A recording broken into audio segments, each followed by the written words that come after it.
Hello, नमस्कार, आदाब, सत श्री अकाल और अस्सलाम वालेकुम। मैं हूं मोहम्मद अहमद काज़मी, लेकर आया हूं आपका पसंदीदा कार्यक्रम आपके रूबरू। इस कार्यक्रम में हम आपको कुछ जानकार लोगों से मिलवाते हैं। मीडिया स्टार वर्ल्ड लगातार आपको इजराइल फिलिस्तीन जंग की कवरेज आप तक पहुंचा रहा है और साथ साथ कुछ जानकार लोगों से भी मुलाकात करा रहा है। कोशिश यह है कि हर तरफ की इंफॉर्मेशन आए, आपको ये महसूस हो सके कि जंग किस तरफ जा रही है। अब तक आप हमारे चैनल को लगातार देख रहे हैं, पसंद कर रहे हैं। हमारी भी कोशिश रहती है कि हम आपको बेहतरीन और ताज़ा खबरें, बिल्कुल जो जैसा वहां पर हो रहा है, नजदीक तरीन सोर्सेज से इंफॉर्मेशन आप तक पहुंचाएं। अभी कल आपने एक फिलिस्तीनी पत्रकार की भी बातें सुनी जो इस्लामाबाद में उर्दू बोल सकता है, उससे भी आपकी हमने मुलाकात कराई थी। आज एक बार फिर हम शेख मंजूर साहब से मिल रहे हैं। ये जानने की कोशिश करते हैं कि आखिर आज 160वां दिन है, यानी 5 महीने 10 दिन गुजर गए, जंग बंदी होती नजर नहीं आ रही।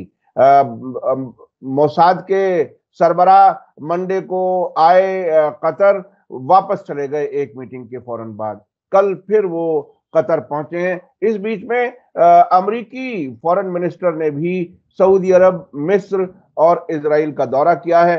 क्या कुछ है, कहां बात अटकी हुई है, ये हम समझने की कोशिश करेंगे शेख मंजूर साहब से। शेख मंजूर साहब, वेलकम है आपका media star thank world you. पर देते हैं। आप बताइए कि अब क्या कुछ लगता है। देखिए, आपने ये बात कई बार कही है कि जंग तो बंद होगी, जरूर होगी, लेकिन ये कहां अटका हुआ है ये मामला अभी तक? क्या इतने तजर्बों के बाद, इतने नुकसान के बाद, मैं सिर्फ फिलिस्तीनियों के नुकसान की बात नहीं कर रहा हूं, इसराइल को भी जितना नुकसान हुआ है, जिसके बारे में कहा जाता है कि 7 अक्टूबर से पहले वाली पोजीशन में इसराइल कभी नहीं जा पाएगा, ऐसी हालत में भी आखिर कहां बात अटकी हुई है कि ये जंगबंदी नहीं हो पा रही? देखिए, हमें ये देखना है कि इस जंग को तोल करने में, इसको बढ़ावा देने में अमेरिका का भी बड़ा हाथ है। अगर आपने कल देखा होगा जो यूएन में रेजोल्यूशन उन्होंने प्रेजेंट किया था, वो दिखाता है इनके इंटेंशंस क्या है। वो ये इसमें दो तीन चीजें, एक तो वो उसमें ये दिखाया था 6 वीक्स ट्रूस होगा, सीज फायर होगा। हम्म। दूसरी बात जो कह रहा है, सबसे बड़ी कंडीशन उनकी ये थी कि हमास को कंडेम किया जाए। ये नहीं वो देखता है कि उसके 7 अक्टूबर के बाद इतनी बर्बादी, तबाही, लोगों की जानें जाया हो गई, बच्चे मर गए, ह्यूमैनिटेरियन इश्यूज है, जैसे कि यूरोपियन यूनियन के जो है चेयरमैन है, उसने कहा कि इजराइल अब भूख को एज हथियार इस्तेमाल कर रहा है वार में। ये एक सबसे बड़ा इनह्यूमन एक्ट है, उसको वो इग्नोर करता है। और ये भी नहीं कहा, साइलेंट रहा रफा पर जो अटैक करने पर, उनको ऑफेंसिव करने पर, उस पर भी साइलेंट रहा। और बदकिस्मती थे इस प्रपोजल के दो, ये कंसल्ट किया था उन्होंने कतर और इजिप्ट को भी इस प्रपोजल। जबकि अगर आपने देखा होगा कि अल्जीरिया ने टोटली इसको रिजेक्ट किया अलॉन्ग विद चाइना और रशिया। वो कहते हैं कि भाई पहले आप जंग बंद कराओ, ह्यूमैनिटेरियन एड रिस्टोर कराओ, फिर जो दूसरी बातें हैं उसको बाद में किया जाएगा टेबल पर। ये क्या कि हर रेजोल्यूशन में आप ये रखेंगे कि पहले 7 अक्टूबर को क्या हुआ, फिर हम ये, और साइलेंट रहते हैं दूसरी चीज।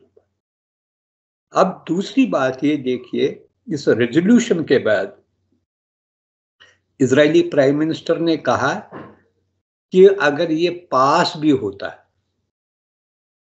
ये जरूरी नहीं है हम अमेरिका का मानते।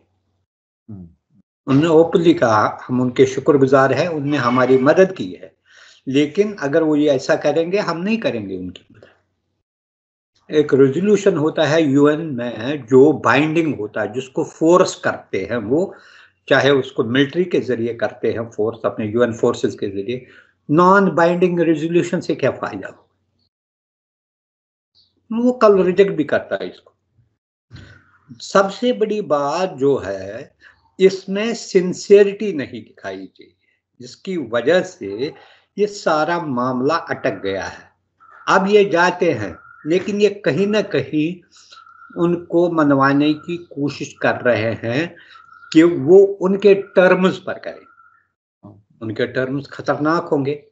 जैसे नेतान्याहू ने कल कहा कि सबसे ज्यादा कंसंट्रेशन जो हमास की है वो सिर्फ राफा के पास है, के करीब है।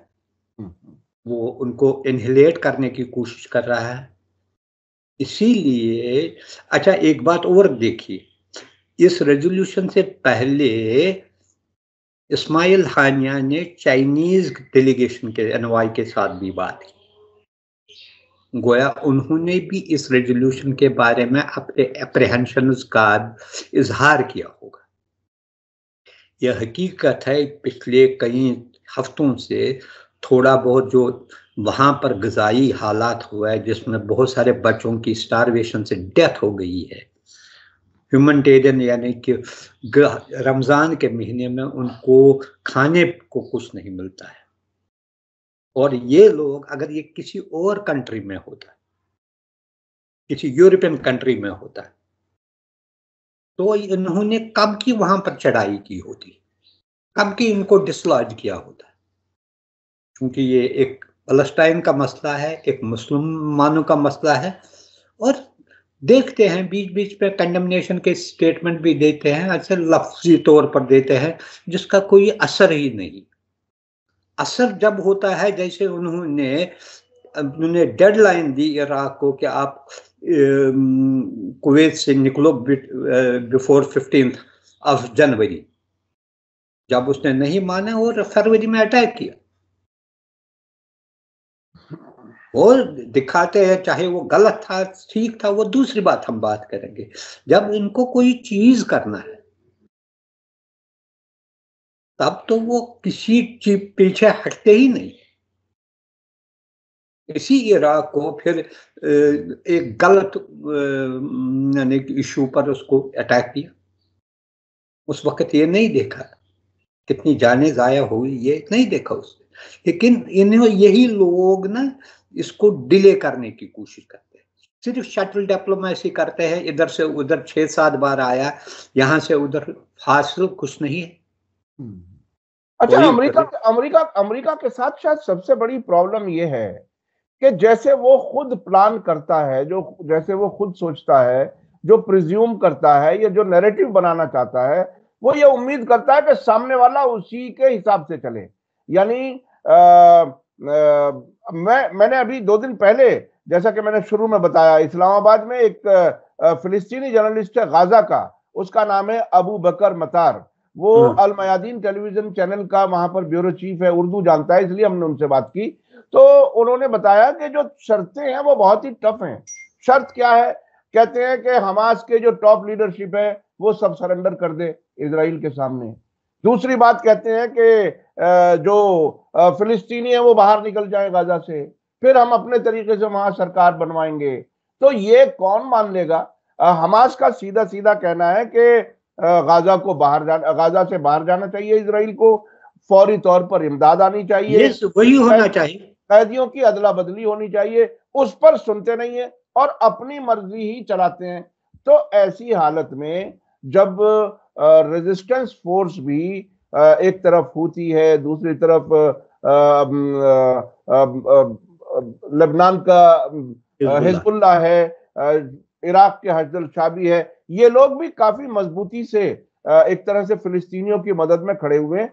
ऐसी हालत में अमेरिका या इजराइल दिमाग का, जो जिसे कहते हैं दिमाग का बुखार, ये क्यों नहीं उतर पा रहा है कि आखिर क्या कुछ होगा? देखिए, ये जो बड़े कंट्रीज हैं इनको बहुत बड़ा ये भी है, ईगो प्रॉब्लम्स होते हैं। ये कभी अपनी जो डिफीट है ये मानने को तैयार ही नहीं है। अगर आप देखेंगे, इंडिया, ब्रिटेन ने कभी भी उनको कहा कि जलियांवाला बाग में जो मसकर हुआ है, उनको कहा था माफी मांगने के लिए, माफी नहीं मांगी। ऐसे ही जो है अमेरिका को भी कहा, जो उसने वियतनाम में या दूसरी जगह जराइम किए हैं उस पर नहीं करते। ये इनकी ईगो प्रॉब्लम है। वो कहते हैं जो हम करते हैं वो सही है और ये दूसरे कंट्रीज पर, छोटी बड़ी कंट्रीज पर लाजिम बनता है कि वो हमारी बात ही माने। और बदकिस्मती है, बहुत सारे अरब कंट्रीज ने भी इसको एक्सेप्ट किया था। जो रेजोल्यूशन लाने, जो फेल हुआ रेजोल्यूशन, उनकी भी इसमें हामी थी, क्योंकि उनकी भी इतने अवकात नहीं है। वो उसको कहते हैं ये क्या रेजोल्यूशन आपने पेश किया। ये देखिए ना, वो तो इस हद तक तैयार हैं, जैसे कि पिछली बार हमारी आपकी बात हुई थी, कतर के प्राइम मिनिस्टर ने सीधे सीधे 7 अक्टूबर के बाद ब्लिंकन से कहा था कि क्या वो वक्त आ गया है कि अमेरिका हमसे कहे कि हम हमास के लोगों को यहां से निकाल दें। तो वो तो पहले ही नतमस्तक उनके जूतों में पड़े हुए रहते हैं, उनकी तो कोई हैसियत नहीं है। तो देखिए वो क्यों कहेंगे, वो क्यों कहेंगे? उनके लिए सबसे बड़ा जो है, कतर को जब भी कहते हैं, चाहे वो तालिबान के साथ चाहे हमस के साथ, इनको एक रखा है पॉइंटमैन, जिसको वो इस्तेमाल करते हैं। उसको कभी कभी इस सूरत में, कभी वो फाइनेंशियल असिस्टेंस देता है, कभी ये करता है, और कांटेक्ट में भी रहते हैं। और जो कुछ बातें हैं, वो अभी जो पता भी चलाना है कि इजिप्ट ने पहले ही कहा था इजराइल को कि आप पर हमला होने वाला है। ये भी न्यूज आई है कि आप, उन्होंने कहा इजिप्ट को क्या पता है, उन्होंने लाइटली लिया उनका। जब 7 अक्टूबर हुआ, फिर इनके होश ठिकाने आ गए। ये जो है, ये बेसिकली इनको पास ऑन इंफॉर्मेशन करते हैं। इनके लिए इन्होंने रखे हैं अपने 2-4। इजिप्ट की मजबूरी ये है, इसका बॉर्डर मिलता है गजा के साथ, और अगर गजा में कोई क्राइसिस हुआ, उसका सबसे बड़ा इम्पैक्ट जो है इजिप्ट पर होगा, क्योंकि वो कहाँ जाएंगे? उनको तो वहां ही जाना है ना, उनको सिनाई डेजर्ट में ही जाना है। सिनाई डेजर्ट में ऑलरेडी वहां पर मिलिटेंसी भी चल रही है, कई बार इजिप्शियन फोर्सेस के खिलाफ अटैक्स भी हो रहे हैं। उनकी ये मजबूरी है, वो चाहता है ये स्पिलओवर न करे उसकी कंट्री में। और वैसे भी वो प्रो अमेरिकन है, जैसे हमने देखा है, अमेरिका के एड मैक्सिमम जो है इस इलाके में इजिप्ट और इजराइल को ही मिलता है। और इसलिए उसको कहेंगे दाई मुड़ो तो दाई मुड़ेगा, बाई को हो तो बाई मुड़ेगा, उसको क्या कह सकता हो। नहीं, एक बार मिस्र में जब अखवानुल मुस्लिमीन की सरकार आई थी, वो असर्टिव थी मोहम्मद मुर्सी की, और उसको इतनी जल्दी हुकूमत से हटा दिया गया। वो सब, अगर मिस्र अपनी सॉवरेनिटी का, अपनी इज्जत एहतराम को बचाना चाहे तो क्यों नहीं बचा सकता, अगर वो इंडिपेंडेंट फैसले लेना चाहे। लेकिन वो इजराइल और अमेरिका को सूट नहीं करती ऐसी हुकूमत, इसलिए ये बदल दी थी। अब मैं दूसरी बात कर रहा हूं। अभी 2-3 दिन पहले अमेरिकी मीडिया के जरिए छनती हुई एक खबर आई, जो इजरायली मीडिया में भी छपी, कि सीक्रेटली ईरान और अमेरिका के बीच में बातचीत ओमान में हुई रिसेंटली, जिसमें डिप्टी फॉरेन मिनिस्टर लेवल के ईरान से नुमाइंदे थे और अमेरिका के भी काफी सीनियर नुमाइंदे थे। उस सिलसिले में मेरी तेहरान में बात हुई, ऑफ द रिकॉर्ड उन्होंने हालांकि बातें बताई, लेकिन कहा कि ईरान डायरेक्ट जंग में शामिल ना होने के बावजूद अमेरिका ईरान पर दबाव डाल रहा है कि किसी तरह से हूथियों को मनवा ले, हूथी हमला ना करे रेड सी में।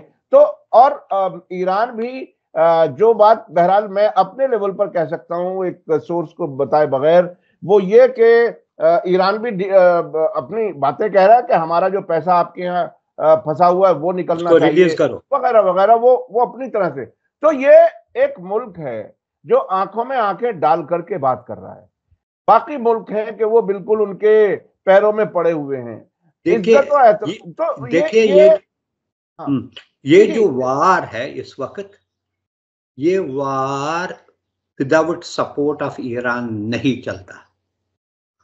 जो हमस ने कार्रवाई की उसकी फुल बैग उस वक्त नहीं, उसको जो मॉरल मटेरियल और सारा कुछ पॉलिटिकल सपोर्ट दिया वो ईरान ने ही दिया। ये अमेरिका को पता है, चाहे वो हिजबुल्लाह है, चाहे हुतीज है, चाहे हमस है, चाहे अब सीरिया है, या इवन इन इराक में जो ग्रुप्स है, वहां पर स्ट्रांग इन्फ्लुएंस है इसका।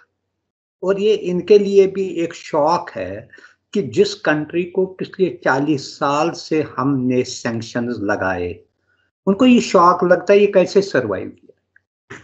हालांकि अगर आपने देखा पिछले साल वो जो उस लड़की पर वहां पर मुजाहिरे भी किए, एक इंस्टिगेट किया था उसको बढ़ाने के लिए, जिसमें कुछ जो विद इन ईरान जो एलिमेंट्स है, प्रो वेस्टर्न एलिमेंट्स या इजरायली एलिमेंट्स, वो कोशिश कर, जिसमें बहुत सारे साइंटिस्टों को मारा गया या जनरल कासिम सुलेमानी को उसको वहां पर टारगेट किया गया, ये सारी चीजें इसके बावजूद वो स्टैंड कर रहा है। स्टैंड ही नहीं करता है।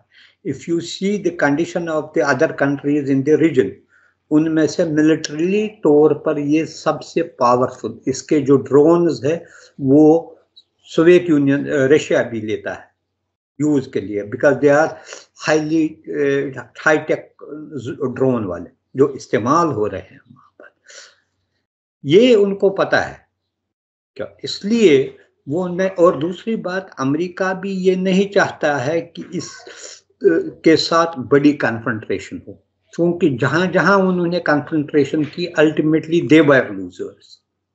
लॉन्ग ड्रॉन वॉर में वो नहीं है, अटैक किया एक बार किया दो बार ठीक रहा है, लेकिन फिर उसको भुगतना जो पड़ता है वहां पर, वो सबों के सामने आया है, चाहे वो अफगानिस्तान है चाहे इराक है। फिर मिला क्या, न सनम मिला न विसाले यार। हुकूमत छोड़ी, उनके खिलाफ बन गई दोनों जगह। कोशिश की अपनी हुकूमत भी बनाने, कभी बनी नहीं, उसका असर ही नहीं रहा कुछ। अब हुतीज का ये मसला है, हुतीज न सिर्फ इजराइल के लिए प्रॉब्लम है, उसने सारी दुनिया में उथल पुथल मचाई, क्योंकि ट्रेड हर एक को इफेक्ट करता है। अच्छा, because America is a major trade partner of many countries, उसके लिए भी ये बड़ा चैलेंज है। जैसे हमने पहले भी कहा था, ऑलरेडी इजिप्ट को 4-5 बिलियन डॉलर का नुकसान इस वजह से हुआ है कि सुएज कनाल से जो है ट्रेड 40% कम हो गया है, और दूसरे कंट्रीज को जो वहां से नहीं गुजर, वो सारा अल्टीमेटली उन्हीं को देना पड़ता है। इसलिए वो ये कोशिश करते हैं कि कहीं से हमें ये इन्हीं के जरिए, और ये हकीकत है ईरान ही हुतीज को कह सकता है, कन्विंस कर सकता है बंद करो, लेकिन किस पर। अच्छा, उसमें एक खबर का हिस्सा जो था उसका बहुत ही दिलचस्प था, खुद जो रिप्रोड्यूस किया है टाइम्स ऑफ इजराइल ने, उसने कहा कि ईरान ने अमेरिका से कहा है कि वो जंग बंद कराए। यानी ईरान भी अब उस हालत में है कि वो अपनी टर्म्स डिक्टेट कर सके। ये एक बहुत ही इंपॉर्टेंट पहलू है।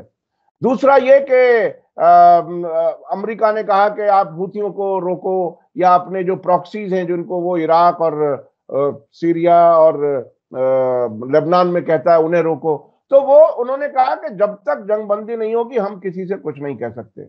और एक और ताजा खबर आई है जिसमें हुथियों ने 2 दिन पहले एक आंकड़ा, एक डेटा जारी किया है, जिसमें कहा है कि हर दिन 60 से ज्यादा 61 या 66 जहाज बताए वो रेड सी से गुजर रहे हैं।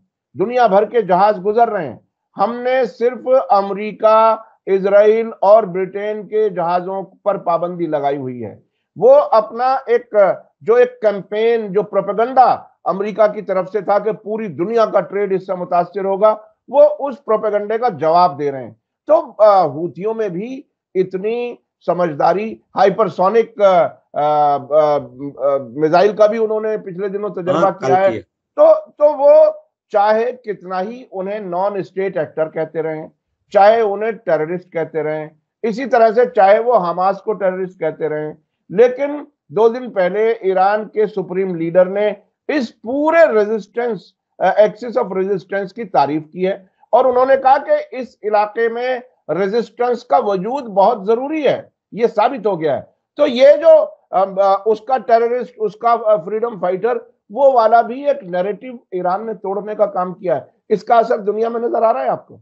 देखिए, पहली बात तो ये है, ये तो पहले ही उन्होंने, हौथीज ने ये कहा था जब अटैक किया, उन्होंने ये जो शिपिंग कंपनीज पर अटैक किया जो वेस्टर्न कंट्रीज के साथ वाबस्ता रहे, ये हकीकत है उन्होंने। और दूसरी बात, बहुत सारे कंट्रीज ने साइलेंटली अप्रोच भी किया है उनको कि जो उन्होंने उनको उनके साथ कोई गिला शिकवा तो है ही नहीं, उनके साथ कोई प्रॉब्लम तो है नहीं। जो प्रॉब्लम जो मेन है वो इजराइल के साथ है, यूएस के साथ है और ब्रिटेन के साथ, क्योंकि ब्रिटेन ने भी बिगिनिंग में जबरदस्त तरीके से इसकी हमायत की और अभी हमलों में भी शामिल रहा, यमन के खिलाफ हमलों में भी शामिल रहा। हाँ, वो जो रहा है अब, इसलिए उनका जो मेन टारगेट तो यही है। लेकिन बदकिस्मती से अमेरिका ही मेजर ट्रेडिंग पार्टनर है, जो कंट्रीज है हाँ।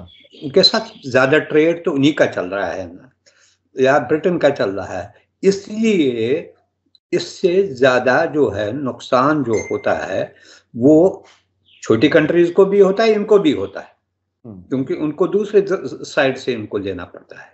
एक और बात जो क्लियर है, ये जो कहना जो यूएन अभी तक डिसाइड नहीं किया है कि जो रेजोल्यूशन जो था टेररिज्म के बारे में, they could not define the term terrorism. उस पर जो रेजोल्यूशन आए थे, एक इजिप्ट ने पेश किया था 90s में शायद, और या 2000 में किया था, उस पर फलस्तीनियों के मसले की वजह से ही वो रेजोल्यूशन पास नहीं हुआ, क्योंकि वो कहते हैं हम फ्रीडम फाइटर्स है। उस वक्त ये हुआ तो, और ये डिफाइन, जैसे आपने कहा, ये डिफाइन करना है कोई अपने आप को फ्रीडम फाइटर कौन है, टेररिस्ट कौन है।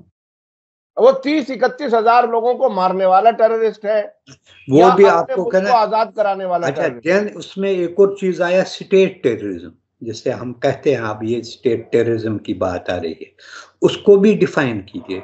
इसलिए इस पर कंसेंसस ही नहीं हुई, कंसेंसस नहीं हुआ, रेजोल्यूशन वहां का वहां ही पड़ा है। अब अमेरिका ऑन इट्स ओन फलानी कंट्री को डब करता है ये टेररिस्ट है, but it has no backing from United Nations. जैसे सेक्रेटरी जनरल ने उसने कहा कि अगर आप उसका पहला बयान देखोगे 7 अक्टूबर के बाद, उसने कहा ये हमें देखता है कि ये हवा में तो नहीं हुआ, इन वर्ल्ड तो हमला नहीं हुआ, there is something behind it. उसने क्लियरली कहा कि जो लोग आप जो चीज आप कर रहे हैं, उसी का ये नतीजा है, उनको रिटेलिएशन करनी पड़ी। हालांकि जिस पर उन्होंने कहा था इसको रिजाइन करना चाहिए। ये चीजें जो है जब तक क्लियर नहीं होगी, क्लियर तो होगी नहीं जिंदगी भर। अच्छा शेख साहब, एक चीज और सामने आई है जो बिल्कुल ताजा खबर है। कल जब अमेरिकी फॉरेन मिनिस्टर ने, सेक्रेटरी ऑफ स्टेट ने एंटनी ब्लिंकन से बात की नेतन्याहू से, तो उसने जो बाहर आके बयान दिया, उसने ये कहा कि रफा पर ऑपरेशन करने से आप समझ नहीं रहे कि कितना बड़ा नुकसान होने वाला है।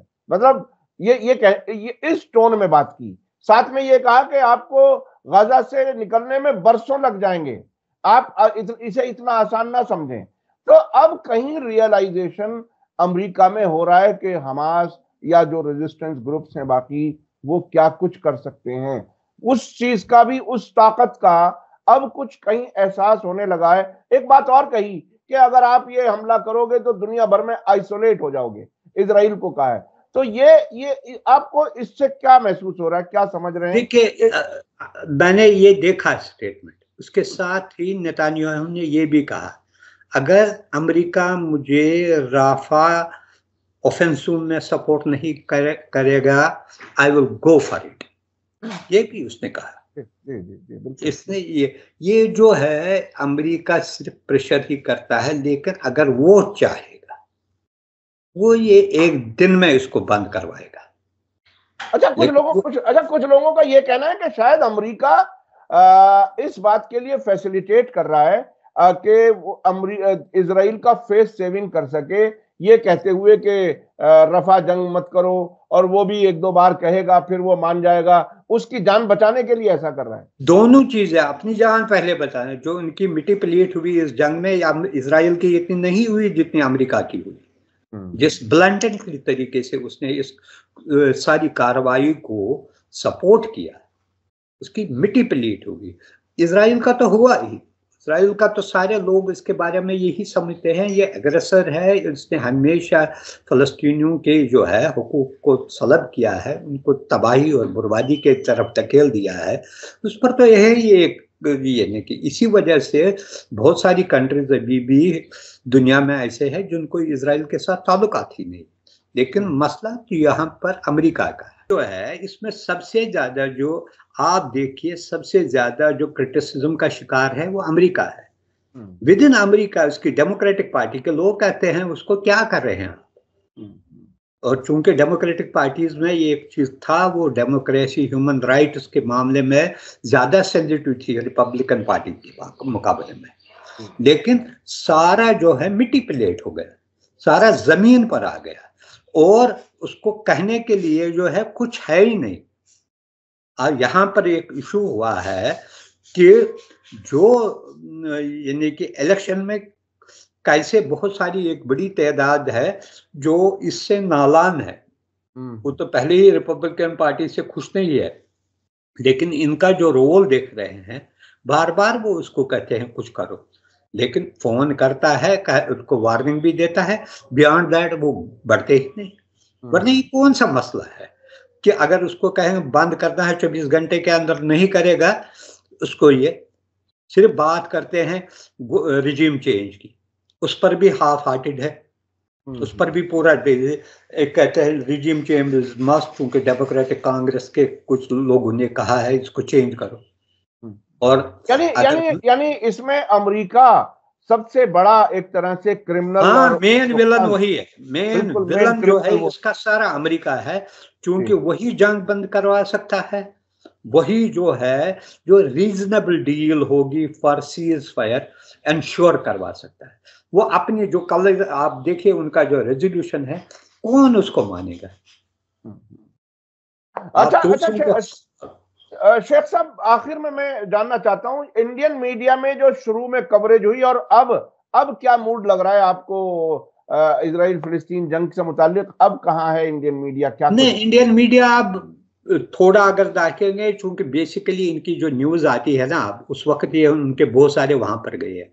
अब मैक्सिमम न्यूज एपी राइटर्स और वो दूसरे चैनलों से आते हैं, लेकिन by and large it's not balanced. वो वही देते हैं जो वहां पर हुआ है, खासकर किलिंग के मामले में, स्टारवेशन के मामले में बहुत सारे ऐसे इश्यूज आए हैं जिनको यहाँ पर हाईलाइट किया गया, क्योंकि वो उस वक्त लग रहा था इनको, वो उस वक्त उसको कोशिश की गई कि एक जो है मिलिटेंट ग्रुप ने हमला किया उस पर, और ये सारे गए। 5-6 दिनों के बाद इनको समझ में ही नहीं आया कैसा कवर करेंगे, यहाँ से भेजा है।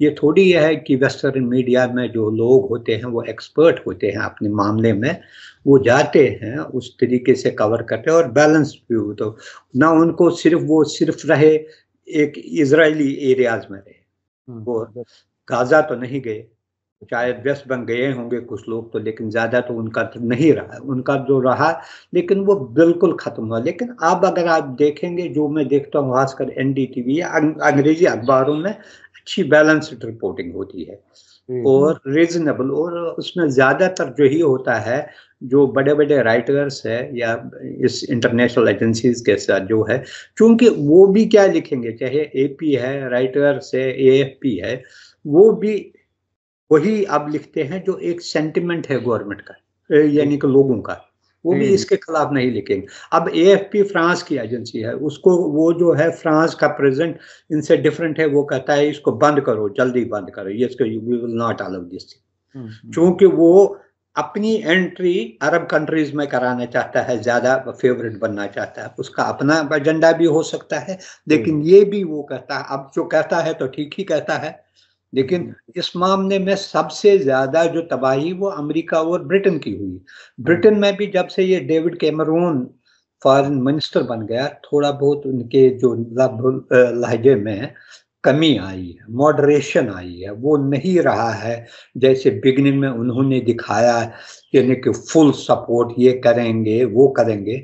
अब उसमें किसी हद तक मॉडरेशन आई है, और वैसे भी उनको कुछ मिलने वाला है ही नहीं इसमें। वो तो उनको जो हिज मास्टर्स वॉइस है, जो अमेरिका कहेगा वो उसी को पकड़ते हैं और उन्हीं की बात कहते हैं। उनको वही कहते हैं। लेकिन यहाँ पर हमने देखा है फर्क आई है। ओवरऑल जो है international media, even American news paper देखो, वो अपने गवर्नमेंट की गालियां देते हैं। जी जी जी, हाँ, बहरहाल वहाँ के मीडिया में वो अभी दम है। खुद इजरायली मीडिया के अंदर भी हम कई बार इजराइल मीडिया में कभी देखता हूँ क्या गवर्नमेंट के खिलाफ क्या क्या कहते हैं। जी जी जी, बहुत ही बैलेंस किस्म की रिपोर्टिंग होती है कई मीडिया की। तो बहुत बहुत बहुत शुक्रिया शेख मंजूर साहब, आपने हमें वक्त दिया। इसी के साथ मुझे दीजिए इजाजत। धन्यवाद, शुक्रिया। जय भारत, जय हिंद। मीडिया स्टार वर्ल्ड के और वीडियो देखने के लिए हमारे चैनल को सब्सक्राइब करें और सीधे नोटिफिकेशन पाने के लिए बेल आइकन दबाएं। और अगर हमारी खबर सच्ची और अच्छी लगे तो अपने व्हाट्सएप, इंस्टाग्राम, फेसबुक और ट्विटर अकाउंट पर जरूर शेयर करें।